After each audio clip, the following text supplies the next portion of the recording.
السلام علیکم ورحمۃ اللہ وبرکاتہ۔ سورۃ البقرہ آیت نمبر 185 ہے۔ اللہ تعالیٰ فرماتے ہیں اعوذ باللہ من الشیطان الرجیم بسم اللہ الرحمن الرحیم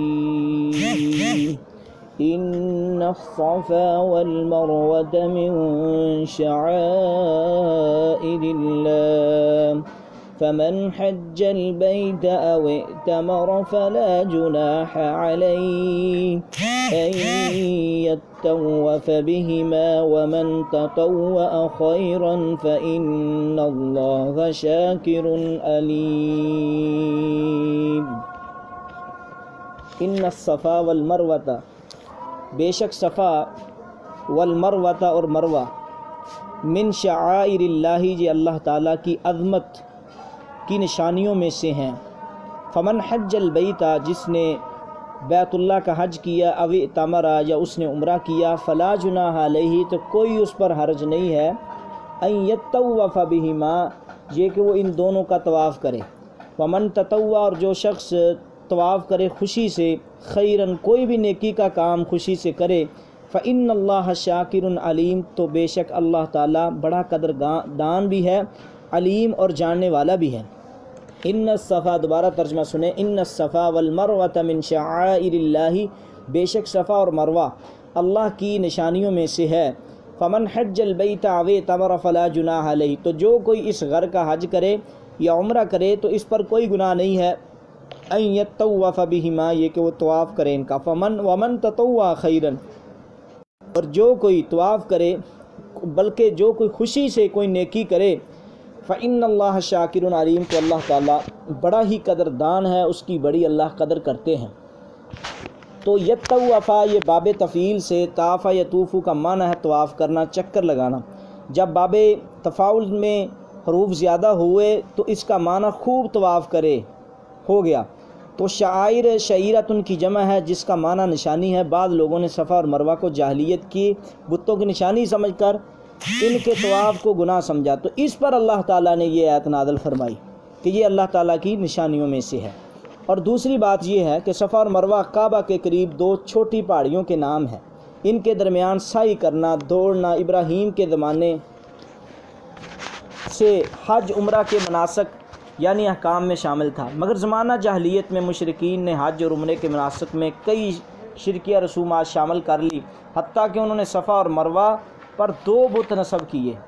تو ایک کا نام اسام اور دوسرے کا نام نائلہ۔ ان مشرکین میں سے بعض وہ بھی تھے کہ جو جاہلیت میں ان کے درمیان سعی کرتے تھے، ان بتوں کا استعلام بھی کرتے تھے، انہیں بوسہ بھی دیتے۔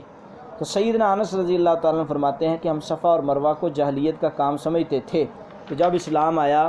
تو صحیح سے رک گئے، تو اللہ تعالیٰ نے یہ آیت نازل فرمائی ان الصفا والمروہ۔ یہ بات صحیح بخاری کتاب التفسیر میں لکھی ہوئی ہے۔ اب اگلی بات یہ ہے کہ مشرکین میں سے بعض وہ بھی تھے جو جاہلیت میں ہی صفا مروہ کی سعی کی بجائے منات نامی بت کا طواف کرتے تھے، مکہ پہنچ کر صفا مروہ کے طواف کو گناہ سمجھتے تھے، تو ان کے رد میں یہ آیت نازل ہوئی کہ سعی کے لیے ضروری ہونے پر تو مسلمان متفق تھے، تاہم آیت کے ظاہری الفاظ سے بعض لوگوں کے دل میں یہ سوال ہوا کہ سعی نہ بھی کی جائے تو کوئی حرج نہیں۔ چنانچہ عروہ بن زبیر نے حضرت عائشہ کے سامنے اس شبہ کا اظہار کیا، تو سیدہ عائشہ نے فرمایا اگر آیت کا مفہوم یہی ہوتا تو قرآن میں یوں ہوتا اللہ یطوف بہما یعنی طواف نہ کرے تو کوئی گناہ نہیں۔ پھر ام المومنین نے وضاحت فرمائی کہ عرب کے بعد قبائل منات الطاغیہ بت کی پوجا کرتے تھے، یہ بت انہوں نے مشلل پہاڑی پر نصب کیا تھا، یہ لوگ حج کے لیے جاتے تو اس بت کا نام لے کر پکارتے، اس کا طواف کرتے، مکہ میں پہنچ کر صفا اور مروہ کے درمیان سعی کو گناہ سمجھتے۔ مسلمان ہونے کے بعد اس کے بارے میں انہوں نے رسول اللہ سے دریافت کیا تو یہ آیت نازل ہوئی کہ صفا مروہ کی سعی جو ہے یہ مناسک میں سے ہے۔ رسول اللہ صلی اللہ علیہ وسلم نے مسند احمد میں فرمایا اسعوا ان اللہ کتب علیکم السعی، تم سعی کرو، بے شک اللہ تعالیٰ نے تم پر سعی جو کرنا ہے وہ لکھ دیا ہے، تو سعی کرنی چاہیے۔ آگے ان الذین، بے شک وہ لوگ، یکتمون جو چھپاتے ہیں، ماں وہ چیز، انزلنا جو ہم نے نازل کیا، من البینات واضح دلائل والہدا اور ہدایت، من بعد ما بیناہ للناس بعد اس کے کہ ہم نے کھول کر بیان کر دیا لوگوں کے لیے فی الکتابی کتاب میں، اولئک یہی وہ لوگ ہیں یلعنہم اللہ لعنت کی ان پر اللہ نے، ویلعنہم اللائنون اور لعنت کرتے ہیں ان پر لعنت کرنے والے، الا الذین سوائے وہ لوگ تابوا جنہوں نے توبہ کی، واصلحوا اور اصلاح کی، وبینوا اور کھول کر بیان کیا، فاولئک یہی وہ لوگ ہیں اتوب علیہم میں متوجہ ہوتا ہوں ان پر، وانا اور میں التواب الرحیم بہت زیادہ توبہ قبول کرنے والا اور نہایت رحم والا ہوں۔ تو یہاں پہلی آیت میں کہ وہ لوگ جو چھپاتے ہیں جو ہم نے نازل کیا ہے واضح دلائل اور ہدایت، من بعد ما بیناہ للناس بعد اس کے کہ ہم نے کھول کر بیان کر دیا لوگوں کے لیے کتاب میں، اور یہ جو لوگ چھپاتے ہیں یلعنہم اللہ اللہ ان پر لعنت کرتا ہے اور لعنت کرنے والے بھی ان پر لعنت کرتے ہیں۔ تو اللعنتو کا اصل معنی ہے الطرد، یعنی دور دفع، اللہ تعالیٰ کی رحمت سے دور ہوتے ہیں یہ لوگ۔ تو اب یہاں چھپاتے ہیں وہ ما انزلنا من البینات، تو اس کا مطلب کیا ہے؟ اس کا مطلب یہ ہے کہ جو اصل میں چیز تھی اس کو وہ چھپاتے تھے، اور جو صحیح یعنی کہ اصل میں یہ بات چھپانے کا مقصد یہ ہے کہ حق کو چھپاتے تھے، اور جس بات کے بارے میں حق بات ہوتی پوچھا جاتا تو بتاتے ہی نہیں ہیں۔ تو اسی لیے تو رسول اللہ صلی اللہ علیہ وسلم نے فرمایا ہے من سئل عن علم علمہ ثم کتمہ الجم یوم القیامت بلجام من النار، جس شخص سے علم کی کوئی بات ابو ہریرہ کو کہا لا الہ الا اللہ پر جنت کی بشارت عام لوگوں کو بیان کرنے سے منع کر دیا تھا۔ تو بعض اوقات لوگوں میں غلط فہمی ہو سکتی ہے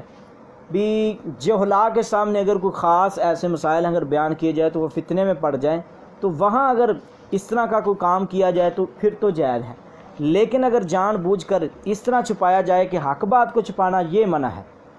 اور عبداللہ بن مسعود نے فرمایا کہ تم کسی قوم کو ایسی بات بیان کرو جس تک ان کی عقلیں نہ پہنچتی ہو تو ضرور ان میں سے کسی کے لیے وہ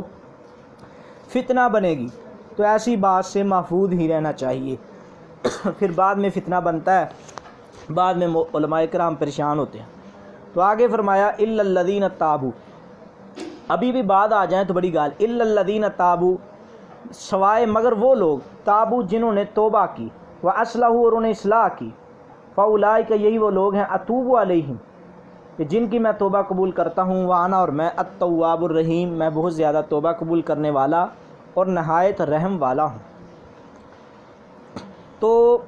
اب مسئلہ یہ ہے کہ لعنت سے دائرے سے نکلنے کے لیے اب توبہ شرط ہے، اگر توبہ کر لیں گے بھی ہم آئندہ سے علم اور حق بات کو نہیں چھپائیں گے تو یہ بچ سکتے ہیں۔ ان الذین بے شک وہ لوگ کفروا جنہوں نے کفر کیا، وماتوا وهم کفار اور مر گئے اس حال میں کہ کافر تھے، اولئک علیہم یہی وہ لوگ ہیں کہ ان پر لعنت اللہ اللہ کی لعنت ہے، والملائکۃ اور فرشتوں کی لعنت ہے، والناس اجمعین اور تمام لوگوں کی لعنت ہے۔ جن لوگوں نے حق کو چھپایا، آج بھی بڑے لوگ ہیں ان لوگوں کے بارے میں ان لوگوں کا رد ہو رہا ہے جو حق کو چھپاتے ہیں اور صحیح معنی بیان نہیں کرتے، قرآن مجید کی تعویل پیش کرتے ہیں۔ تو اللہ تعالیٰ نے فرمایا خالدین فیہا ہمیشہ رہیں گے اس جہنم میں، اس لعنت میں، لا یخفف عنہم العذاب ان پر عذاب کی تخفیف نہیں ہوگی، ولا هم ینظرون اور نہ ہی وہ مہلت دیے جائیں گے۔ تو اب مسئلہ یہ ہے کہ حق چھپانے پر وعید اللہ تعالیٰ نے سکھائی ہے، اور آخر میں اللہ تعالیٰ اس رکوع میں فرماتے ہیں وَإِلَٰهُكُمْ إِلَٰهٌ وَاحِدٌ تمہارا معبود ایک ہی معبود ہے، لا الہ الا هو الرحمن الرحیم نہیں ہے کوئی معبود برحق مگر وہی، الرحمن جو بڑا مہربان ہے، الرحیم نہایت رحم والا ہے۔ تو ان فی خلق السماوات والارض بے شک آسمانوں کی تخلیق میں، والارض اور زمین کی تخلیق میں، واختلاف اللیل اور دن اور رات کے بدلنے میں، والفلک التی اور ان کشتیوں میں، التی وہ کشتیاں، تجری فی البحر جو سمندر میں چلتی ہیں، بما ان چیزوں کے ساتھ، ینفع الناس کہ نفع حاصل کرتے ہیں لوگ، وما انزل اللہ من السماء من ماء اور نہیں نادر اور جو بھی نازل کیا ہے اللہ تعالیٰ نے آسمان سے، من ماء کچھ پانی بھی، فَأَحْيَا بِهِ الْأَرْضَ تو اس نے زندہ کیا اس کے ساتھ زمین کو بعد موتها موت کے بعد، وَبَثَّ فِيهَا اور پھیلائے اس زمین میں من کل دابہ ہر قسم کے جانور، وَتَصْرِيفِ الرِّيَاحِ اور پھیرنے میں ہواؤں کے، وَالسَّحَابِ الْمُسَخَّرِ اور بادلوں میں مسخر جو پابند کر دیے گئے ہیں، بین السماء والارض آسمانوں اور زمین کے درمیان، لآیات البتہ نشانیاں ہیں، لقوم یعقلون عقل رکھنے والی قوم کے لیے۔ تو اللہ تعالیٰ نے یہاں اس آیت میں اوپر اللہ نے الہ ہونے کا دعویٰ کیا ہے، بیان کیا ہے، اور نیچے اللہ تعالیٰ توحید ربوبیت کو بیان کر رہے ہیں۔ تو اللہ تعالیٰ کے وجود کے لیے یہ چیزیں، اگر یہ جتنی نشانیاں ہیں، مثلاً آسمان و زمین کا پیدا کرنا، دن و رات کا مختلف ہونا، کشتیوں کا سمندر میں چلنا اور لوگوں کا فائدہ اٹھانا، پھر اللہ تعالیٰ کا زمین کو زندہ کرنا اور اس میں چپاؤں کو اور ہواؤں کو اور چیزوں کو مسخر کر دیا ہے، تو اگر ان چیزوں میں غور کیا جائے تو یہ اللہ رب العزت کی وحدانیت کے اس میں دلائل موجود ہیں، بڑے دلائل موجود ہیں۔ وَمِنَ النَّاسِ اور لوگوں میں سے بعض وہ بھی ہیں، مَن يَتَّخِذُ مِن دُونِ اللَّهِ جو بناتے ہیں اللہ کے سوا اندادن شریک، یحبونہم وہ ان سے محبت کرتے ہیں، کحب اللہ جس طرح اللہ سے محبت کرنی چاہیے۔ کیا مطلب ہے؟ جس طرح اللہ سے مانگنا چاہیے، اللہ سے امیدیں لگانی چاہیے، وہ ان سے امیدیں لگاتے ہیں۔ جس طرح اللہ سے ڈرنا چاہیے ان سے ڈرتے ہیں، جس طرح اللہ کے لیے خرچ کرنا چاہیے ان کے لیے خرچ کرتے۔ والذین اور وہ لوگ آمنوا جو ایمان لائے، اشد وہ زیادہ سخت ہے، محباً محبت کرنے کے لحاظ سے، للہ اللہ کے لیے۔ ولو یرا اگر وہ دنیا میں دیکھ لیں، الذین ان لوگوں کو، ظلموا جنہوں نے ظلم کیا، اذ اس وقت کو، یرونا جب وہ دیکھیں گے، العذاب عذاب کو، ان القوۃ للہ جمیعا بے شک اللہ کی قوت تمام کے لیے ہے، وان اللہ شدید العذاب اور اللہ تعالیٰ سخت عذاب دینے والا ہے۔ تو اللہ تعالیٰ کی وحدانیت کے دلائل بیان کرنے کے بعد اس آیت میں بتایا کہ اس قدر ظاہر اور واضح دلائل دیکھنے کے بعد جو دنیا میں ایسے لوگ بھی پائے جاتے ہیں جو اللہ کے سوا دوسروں کو برابر شریک ٹھہراتے ہیں، کائنات ساری کی ساری اللہ کے حکموں کے ساتھ چل رہی ہے، اس کے باوجود یہ کام کرنے والے اور اللہ کے علاوہ دوسروں کو شریک کرنے والے یہ بدترین لوگ ہیں۔ اندادن میں ہر وہ چیز شامل ہے جو انسان کے دل پر مسلط ہو کر وہ مقام بنا لے جو اللہ کا حق ہے۔ اللہ اکبر۔ تو اسی طرح اللہ رب العزت نے ہمیں بہت سی وضاحت کی ہے، اور مسلمانوں میں کئی ایسے بد نصیب بھی ہیں جو اس آیت میں جس میں اللہ کے سوا دوسروں کے ساتھ اللہ جیسی محبت کرنے سے منع کیا، اس مقصد کے لیے وظیفہ کرتے ہیں کہ اس کا طویل کسی لڑکی یا لڑکے کو اس محبت کے دام میں گرفتار کریں۔ یہ وہی یہودانہ خصلت ہے، اور ظاہر ہے کہ شیطان انہیں قرآن کے نام سے انہیں غلط راستے پر لگا رہا ہے۔ استبرأ الذین اتبعوا من الذین اتبعوا، استبرأ جب وہ لوگ جن کی پیروی کی گئی ہے، استبرأ الذین اتبعوا وہ لوگ برات کا اعلان کریں گے جن کی پیروی کی گئی، من الذین اتبعوا جن کی انہوں نے پیروی کی، ورأوا العذاب وہ دیکھیں گے جب عذاب کو، وتقطع بہم الاسباب اور ان کے آپس میں تعلقات منقطع ہو جائیں گے۔ استبرأ الذین وہ لوگ جن کی پیروی کی گئی، جنہوں نے پیروی کی، ورأوا بہم الاسباب اور ان کے آپس کے تعلقات بھی منقطع ہو جائیں گے۔ تو جو دنیا میں رہتے ہوئے کوئی کسی امام کے پیچھے، کوئی کسی امام کے پیچھے، کل قیامت کا دن ہوگا تو پیروی کام آئے گی صرف محمد رسول اللہ صلی اللہ علیہ وسلم کی، باقی تمام لوگ برات کا اعلان کر دیں گے۔ جس طرح کہ دنیا میں ہی ابو حنیفہ رحمۃ اللہ علیہ، امام شافعی، امام احمد، ان تمام لوگوں نے کہا کہ ہماری بات قرآن و حدیث کے خلاف ہے، ایک دیوار کے ساتھ دے مارو، اس کے باوجود جو لوگ ان کی اطاعت و پیروی کرتے ہیں، کل قیامت کا دن ہوگا تو یہ لوگ برات کا اعلان کر دیں گے۔ اور بعض لوگ انبیاء کو مشکل کشا اور اولیاء کو مشکل کشا سمجھتے ہیں، یہ بھی ان سے یعنی کہ وقال الذین اتبعوا، اور کہا ان لوگوں نے جنہوں نے پیروی کی، لو ان لنا کرۃ، کاش کہ ہمارے لیے ایک مرتبہ لوٹنا ہو، فنتبرأ منہم، تو ہم برات کا اعلان کریں گے ان سے، کما تبرؤوا منا، تو جس طرح انہوں نے ہم سے کیا، کذالک یریہم اللہ اعمالہم، اسی طرح اللہ تعالیٰ دکھائے گا ان کو ان کے اعمال، حسرات علیہم، ان پر حسرتیں بنا کر دکھائے گا، وما ہم بخارجین من النار، وہ کسی صورت سے آگ سے نکلنے والے نہیں ہوں گے، کسی صورت میں وہ آگ سے نکلنے والے نہیں ہوں گے، وہ آگ میں پھنس جائیں۔